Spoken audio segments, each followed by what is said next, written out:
All right, so you just read someone else's story. All right, there are a couple reasons why I had to do that. The first reason is because you're going to write the rising action for that story. All right, the second reason is eventually you're going to write your own narrative to turn in. And the more examples of other people's writing that you read, the better. All right, so if you found that you had a very difficult time starting yours, hopefully you just saw what someone else did. So that may give you an idea when you go to write yours for your assessment.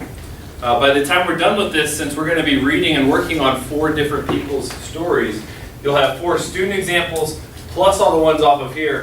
And hopefully you can gather and take from everybody as you go throughout. Maybe you pull something you might want to try or use yourself. Make sense? Right? Word. Okay, so this yellow piece of paper that's in front of you, yeah, this is going to be our one-note note. Right? I don't have one. One-note note. I'll get you one. I got you. I'll do it as well here. So what that means is, when we go over rising action, what I want you to do is anything you want to remember, I want you to put on one note. It forces you to do a few things. All right, as you get into writing in this next part, what a lot of people do is they overwrite. What I mean by that, they put too many notes down. They write everything down. You overwhelm yourself. We use a lot of overs here. Right? So you overwhelm yourself. You overthink it. How many of you overthought your introduction? How many of you spent more time thinking about it than actually writing it? Because you stress and you worry about it getting judged and you're just you're overthinking, you're overdoing it. All right, what this forces you to do is it does not allow you to overdo it. All right, so what we're going to do, when I talk to you about rising action, thank you, lady. When I talk to you about rising action and how we're going to build to a climax, I want anything that you want to remember, I want you to be able to fit on that one note. If you can't fit it on there, you're writing too much. Remember, if you need the whole thing, pull it up on your device, save it as a PDF, print it off and bring it in, whatever you need. Okay, got it? Good sneezing. All right, here we go. You never know who you're going to offend. Good sneeze, no one gets offended. So, here we go. Our question today, essential question, how can you build to a climax? All right, and that's the question. So what I have found through personal experience and through working with students, when I ask you what rising action is, like I did the other day, you know what rising action is. But then when you go to do it as a writer, you're like, how do I rising action? Like, how do I English? How do I do this? Okay. Right? So, and many students know what they want to say, but they don't know how to say it. So they just end up writing and writing and writing without much of a plan. My goal is to make this simple for you by giving you a few strategies to use. These are the ones that I got on that Now Novel website that I thought was really good for students. It's on Classroom. We're going to go through some examples of what other writers have done. I'm going to give you 4 things you can use if you want to just bullet 4 small things. And what you should do now that you read someone else's story, you should be thinking about if any of these strategies might help you out to write their rising action for them. Okay. So if that's the case, then look at your sticky note, maybe circle, hey, this one might work. Okay, pick maybe 1, maybe 2 of them. Don't try to do all 4. This is a short story, it's a narrative. So we're trying to build tension on the way to the climax. All right, quick review, what is rising action? Quick review, said it several times, so I know you know. That leads up to the climax, right? Yeah, it's the action, it's the plot development that leads to the climax. Isn't that the longest part of the story? Sometimes, yeah. In most stories, to be honest, it is. It is the longest part of the story. But I don't want to say every time because there are examples when it isn't. But most of the time, yeah, it's gonna be the bulk of the story for the most part. All right, so let's look at a few things. I'll use the computer back here to scroll. Actually, you covered the top. You covered the top of this. All right, let's talk about The Girl on the Train. How many of you have read the book or seen the movie The Girl on the Train? Anybody? I had no idea. I've seen the movie. Once I started looking at this, I was like, oh, I remember that movie. So the writer, Paula Hawkins, does a really nice job in this film of building tension, of building suspense, of getting the reader, or the watcher if you're watching the film, to anticipate what's going to happen next and try to solve the puzzle as it's going along. It says, in Paula Hawkins' novel, The Girl on the Train, the protagonist, Rachel Watson, is at a low point when the novel begins. Her husband, Tom, has left her for another woman, Anna, fueling her alcoholism. All right, so in the introduction, those are in the introduction, they got our attention. And you can see it more in the film. We found out our main characters. Who are they? Rachel, Tom, Anna. What's Rachel's problem? Her husband left her and she's fighting what? Alcoholism. Okay, so again, don't overthink that introduction, right? If you were actually reading the book or watching the film, you'd see how they got our interest. But that's what we found out in the introduction. Okay, a little bit of a spoiler alert, but not too much, because they don't give it away if you haven't seen it. As the story unfolds, we see Rachel harassing Tom and Anna. The tension Hawkins creates through Rachel's actions brings in rising action.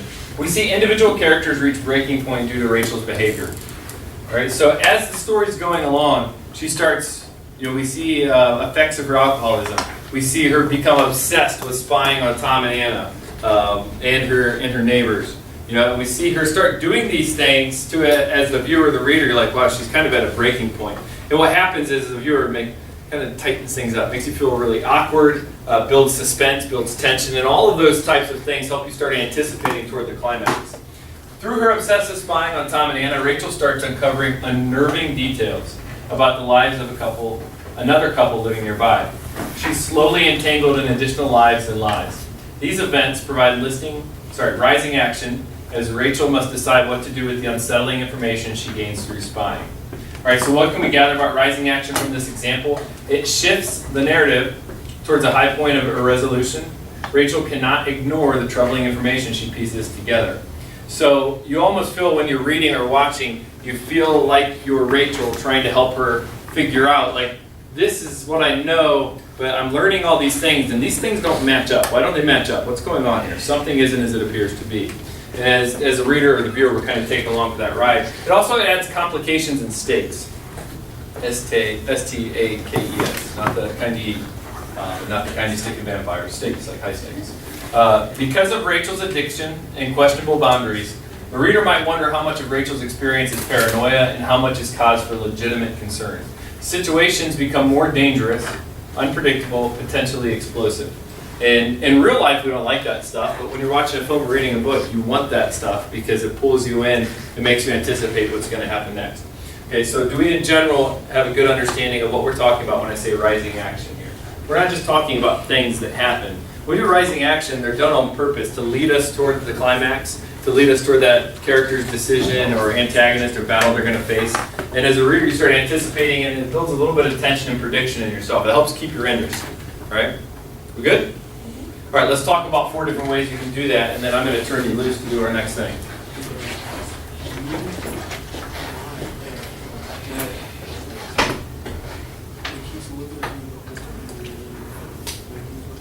All right, numero 10 in El Spanish. It says, create rising actions from characters, motivations, and desires. So what I wrote on mine, for example, I just wrote motivations and desires because I know all 4 of these things are going to have to do with rising action. So maybe use characters, motivations, and desires. Tension in your story may come from a myriad of sources. You might pick characters against hostile environments, against antagonists, or even against allies if relationships sour. Yet the primary source of tension underlying these oppositions are your characters' motivations and desires. They contain the seeds of your story's biggest conflict. So ask that, why is my character doing this? What's their motivation? What are they trying to get out of this? What's their desire? And if you can't figure out why your character would act that way, then maybe you need to write things a little more clearly, or you need to figure out what does my character want? Or what are they motivated by?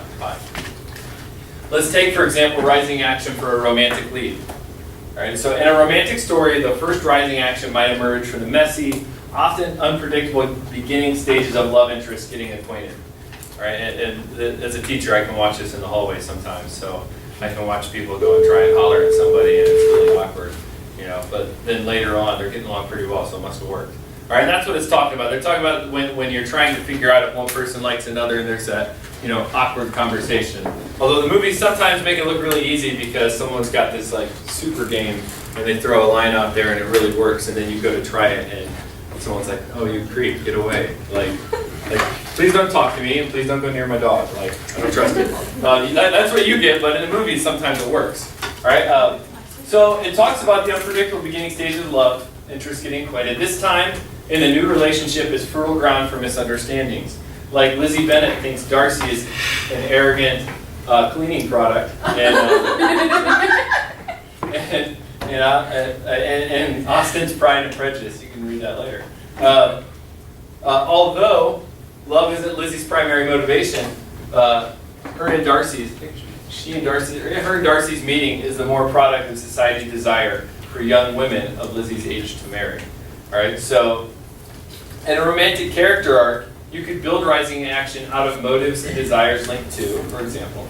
So think about this. This isn't 1813 like Pride and Prejudice. So how does your character try to? If you're doing a love story, how does your character try to find love?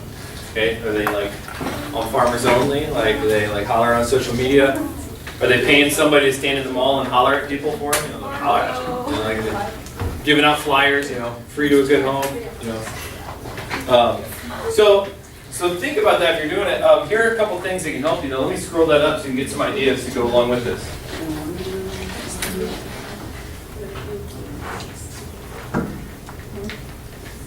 Okay, so competition. Okay, maybe a character wants the love interest all to themselves, yet a third person, the classic love triangle conflict, enters the scene, okay, sparking conflict. Spicy. Yeah. All right, so we might have someone who really, really is attracted to someone else, and then a third person comes in and is also attracted. Or maybe one person likes person number 2, or person number 2 likes number 3, and number 3 likes number 1. Like in Shakespeare's 12th Night, right? Have you ever seen what's the movie where she's the soccer player and she takes her brother's spot so he can go be a man? She's the man. She's the man. She's the man. Love triangle, right? She likes that guy. He likes someone else. That other person likes him, thinking she's a boy. It's off of Shakespeare's 12th Night. It's a love triangle. So those can keep the reader interested because it keeps you on your toes. You feel awkward for them. All right, here we go. Next thing, separation. Your characters already want to be together, yet what if they're driven apart by forces? Interfering family, like who? Romeo and Juliet. Yeah. Oh, for sure. I know. We love romance that ends in suicide. Right. Yeah, we already covered my disdain for Romeo and Juliet and letting 14-year-olds read that. Yeah. Just something about it. It seems like such a bad idea to let 14-year-olds read that. No, All right. a few hours past losing the love of your life. Correct. Yeah, I mean, like it just goes way too quickly, and there's such rash decisions. Maybe if it's framed really well, it can be like a learning experience for 14-year-olds. So they're like, oh, don't do that. But unfortunately, like at 14, we don't always think things through, so it doesn't always work. All right, here we go. War.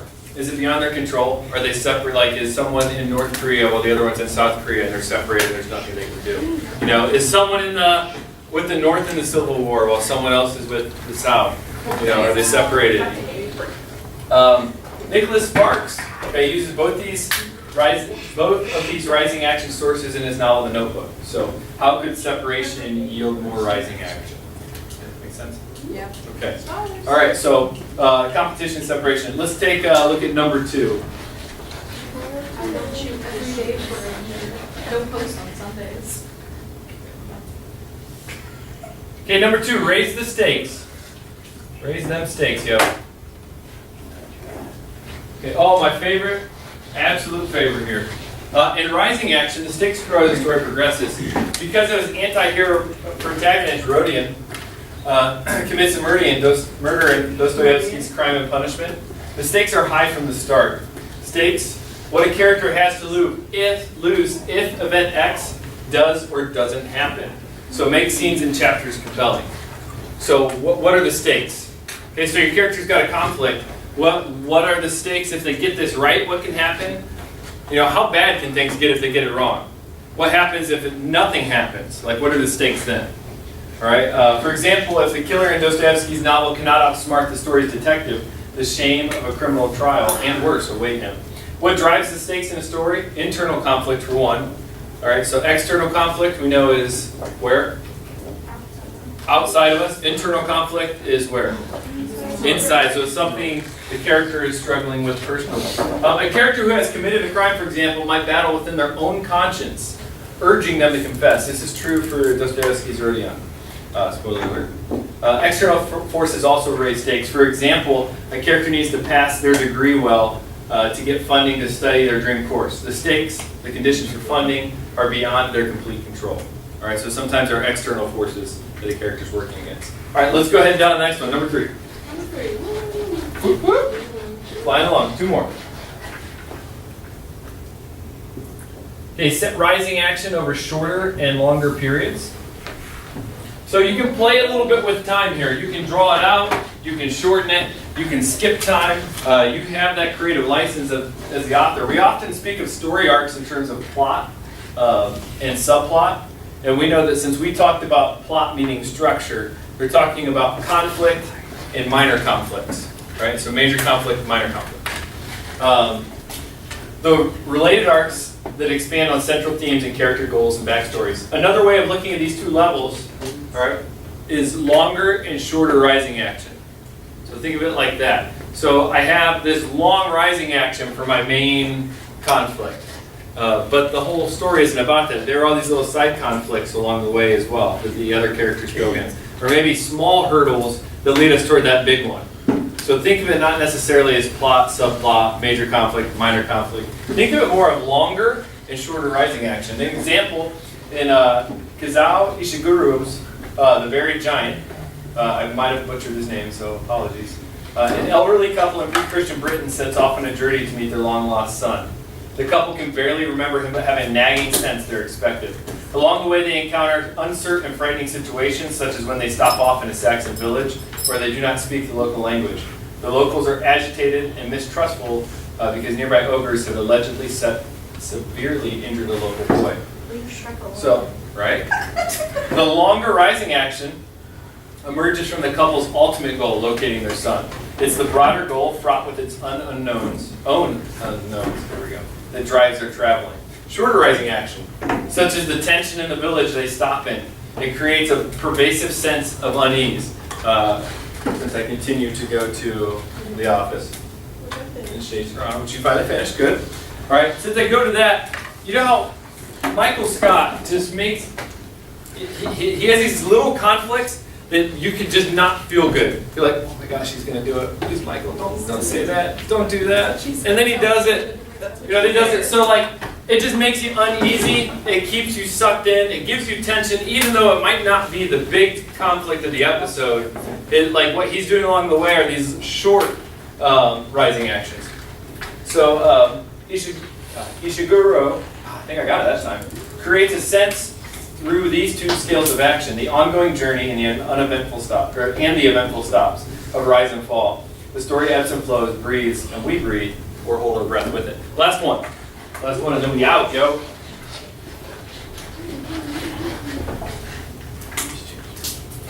Okay, link chains of rising action to heighten suspense. So good rising action is dependent on there being suspense. When we don't know what happens and we want to know urgently, we keep going to the climax. It's like the children's song, There Was an Old Woman Who Swallowed a Fly. It starts, there was an old woman who swallowed a fly.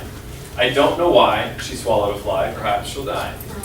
From this morbid beginning, it continues. There was an old woman who swallowed a spider that wriggled and jiggled and tickled inside her. She swallowed the spider to catch the fly. I don't know why she swallowed the fly. Perhaps she'll die. So as you build things, like set them off like a chain of events. Person A does action B. This causes an effect for C. Okay, that effect causes person D to do action E, and it's just linked in kind of a chain. Go. In that little thing, did she swallow a cow? To be honest, I don't know. I'm not well versed in it, but Mira's almost to the point where she's going to learn all of her nursery rhymes, and I'll probably come across it soon. So when I get the answer, I'll give it to you. All right. Okay. Oh, here we go. Right. The song continues with various things that were swallowed to solve the previous problem. The pleasure of the song is that the initial rising action, the old woman's fly swallowing, has a delayed outcome. So you're probably right. The actions delaying the main outcome are suspenseful in their own right too. Need help creating compelling action? Then they have a little mini course you can do on here. I suggest that if you're having a hard time understanding it, for sure take advantage of that resource. So to recap, as we get closer to the bell, you have a sticky note. There were 4 things we talked about. Whatever we talked about that you think can help you write this person's rising action tomorrow, All right, put it on that note. Okay, if you need to see it again, it's on Classroom. I can also scroll back up shortly. All right, and I want you to come into tomorrow with an idea of what you want to try and do. So instead of just writing randomly and seeing where it goes, let's come in with a strategy to try to develop what that person has written with their introduction. Okay, so again, our question today: how can you build to a climax? Essential question. All right, you should have those 4 strategies that you know you can try if needed. Are there any questions for me to bring them out of the way and let you think here? So are we taking these with us? No, leave these here. Put your name underneath that person's introduction so I know, hey, give this one back to Johnny Jones tomorrow so he can finish writing it. Make sense? Any questions? All right, word. Okay. So you guys have the last minute or two here. Look over your notes. Think about what you'd like to add. If you want to add things on a sticky note, you can do that and just slap that sticky note right on there so you don't have to worry about finding it tomorrow. Okay? All right, great job. Yep.